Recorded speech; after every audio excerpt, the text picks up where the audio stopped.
उत्तराखंड को भगवान शिव की तपस्थली कहा जाता है।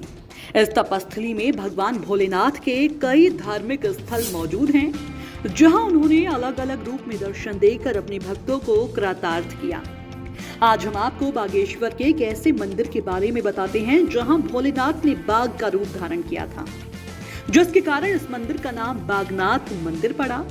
बागेश्वर में परंपरा यह भी है कि चिता को जलाने के लिए भैरव मंदिर से अनुमति ली जाती है, जिसमें धूनी की आग लेकर दक्षिणा दी जाती है। बागनाथ मंदिर में भोग लगाने से पहले इस बात का ध्यान रखा जाता है कि शमशान घाट में कोई चिता ना जल रही हो। बागेश्वर जिले में स्थित बागनाथ का मंदिर केवल एक मंदिर नहीं बल्कि कई मंदिरों का एक ग्रुप है, जिनमें 7वीं शताब्दी से लेकर 16वीं शताब्दी तक की अलग अलग देवी देवताओं की प्रतिमाएं उपस्थित हैं। चिता जलाने के लिए भैरव मंदिर से अनुमति।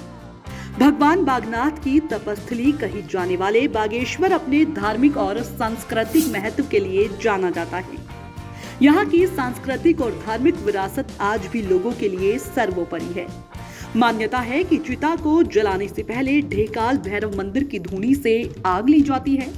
इस आग से चिता को मुखाग्नि दी जाती है। कहा जाता है कि यह परंपरा एक तरह से शमशान घाट में चिता जलाने की अनुमति के रूप में है। परंपरा यह भी है कि आग लेकर वहां अपनी स्वेच्छानुसार दक्षिणा भी दी जाती है। कहा जाता है कि यहाँ से आग लिए बिना शमशान में चिता को नहीं जला सकते हैं। बागनाथ मंदिर की धार्मिक मान्यताएं। शिव पुराण के मानस खंड के अनुसार आदिकाल में मुनि वशिष्ठ ने ब्रह्मा के कमंडल से निकली मां सरयू को पृथ्वी लोक पर लेकर आ रहे थे।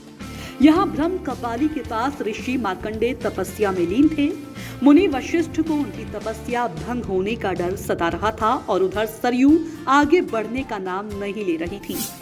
ऐसे में ऋषि वशिष्ठ ने भगवान शिव से प्रार्थना कर मदद की गुहार की, जिस पर भगवान शिव ने बाघ का रूप धारण किया, जबकि माता पार्वती एक गाय के रूप में बदल गई।